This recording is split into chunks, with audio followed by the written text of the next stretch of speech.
Hi, it's Monday, July 20th, and today I'm going to be giving you a full review of the new Harry Potter movie, Harry Potter and the Half-Blood Prince. So stick around. Not that you have much of a choice.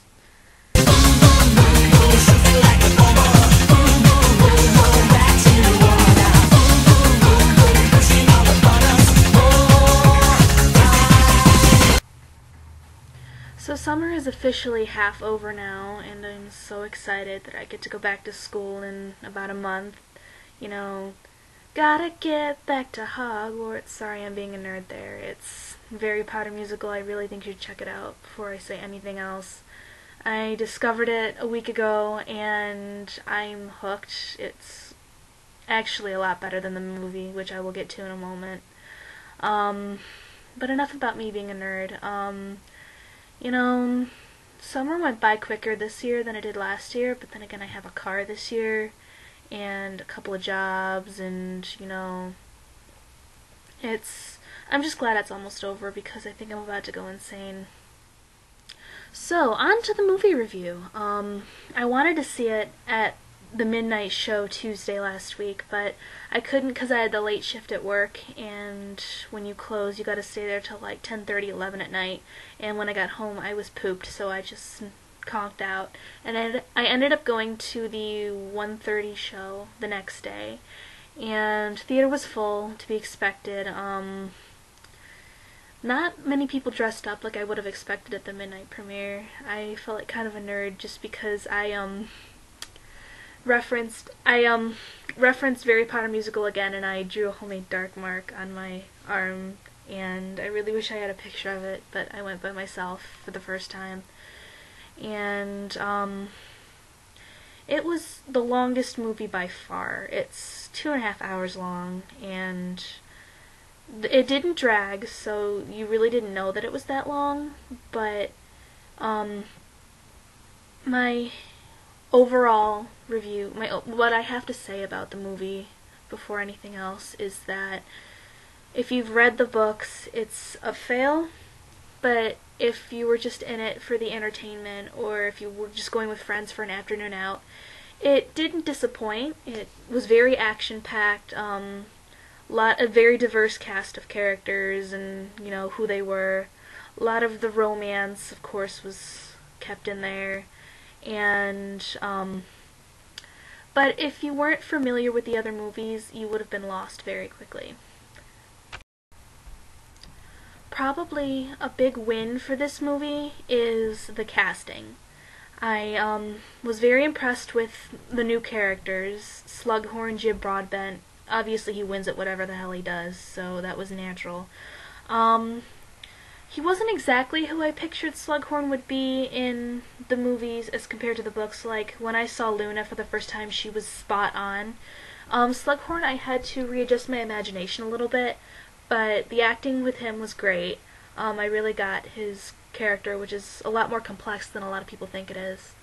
And Jessie Cave as Lavender Brown, I naturally hate Lavender Brown as a character because she reminds me of all of the whiny, bitchy, preppy girls that I wanted to beat up in high school and sometimes did beat up in high school. But she portrayed the character very well, I think. I hate the character, but she definitely made the audience want to take Hermione's side, which was the whole point. Oh. I hate David Yates because he screwed up Order of the Phoenix really bad and cut out a lot of important stuff, and I still hate him for directing Half-Blood Prince and leaving a lot out, but I have to admit, as far as conveying emotion goes, he is an expert at it. Order of the Phoenix, I loved how the whole movie was in blue tones, and I loved how that kind of helped, with the ominous something's going on, frustration kind of mood. And in Half-Blood Prince, it didn't really have a tone to it, but the emotion was definitely there, and there were a lot of moments where Harry and Hermione would be alone talking with their feelings or whatever the hell they were doing, and they'd be alone in this huge empty room, and that kind of was symbolic, and it really helped with the mood. And the end with Dumbledore's death, he totally cut out the funeral scene, but what he did was had the whole student body out surrounding his body, and they raise their wands in the air, and they make dark mark above his head disappear. And that moment probably was a 5-minute scene within itself, but it was very emotional, and I thought it was very well done. Oh. Now on to the much more abundant fails. Ugh. The first major failure I would like to talk about is the illicit attack of the burrow scene that was added into the film that does not appear at all in the book. I was actually kind of excited to see how this would turn out, because with new scenes, like, I get where he was coming from. He wanted to make the attacks personal as opposed to, oh, this muggle died, or, oh, well, Emmeline Vance, well, we never heard of her, so screw that. The attack on the burrow was... I was not impressed by it at all. It was pretty much a 2-minute battle, and it was just Bellatrix and Fenrir instead of a whole bunch of Death Eaters like we thought. Basically what happens is Bellatrix comes down and lures Harry out into the field, creates a ring of fire around the burrow. Remus and Tonks in the only scene in the whole movie they're at, which is a complete shame, but I'll talk about that later. They start trying to get rid of the flames, and then Harry and Bellatrix and Ginny and Fenrir meet up in the field, and blah blah blah. And then they run away, and Harry comes back to find the burrow burning to the ground, and everyone's out safely and just staring at the burning building. Why is this a fail? Ever heard of a little spell called aguamenti? That, you shoot water out from your wand, and water tends to put out fire a lot of the time.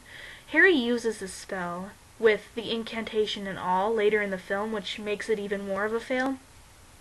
If you're watching your friend's house burning to the ground, or in this case the Weasleys were out there too, if you're watching your house get burned to the ground, are you just going to watch it, or are you going to take out your wand, conjure up some water, and save your house? Same with the ring of fire in the field and Remus and Tonks trying to beat back the fire. It's like aguamenti would have taken care of the entire thing. So the inaccuracy there is just a complete failure. Ugh. If you've known me long enough, you'll know that my favorite pairing, and probably all of the Harry Potter fandom, is Remus and Tonks. And in the book, they have this beautiful setup where it's implied that they have a history, but Remus, for obvious reasons, does not want Tonks to be with him, and he rejects her several times throughout the course of the book, and that makes her feel really sad. And at the end, they have that confrontation in the hospital wing, and in the end, they get together, and obviously it's a setup for the 7th book when they get married and have Teddy. In the movie, David Yates cut this down to literally one line. He cuts out all of the angst, and they just appear as a couple at the attack at the burrow scene.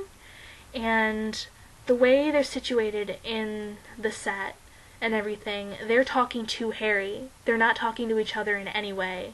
Tonks addresses Remus a couple times. There's one line where the fire is starting to spread around the house, and Remus is staring out into it, and Tonks whispers. She doesn't even say. She more whispers, "What is it, sweetheart?" And that's the only indication in the entire film that these two characters have paired up. Now, Remus, fans of the movies will know, obviously, from the 3rd movies, but he was severely underused in the 5th movie, and Tonks doesn't even have a character in the movies. You just know her as the crazy lady with the hair. And so I am almost scared to find out what David Yates is going to do for movies 7 and 8, because them getting married and having Teddy is a very, very important part of the book. And if he cuts out Teddy, and if he cuts out their wedding, then I am gonna scream in the theater, because they're my favorite pairing, and their characters and their subplots were completely butchered. Ugh.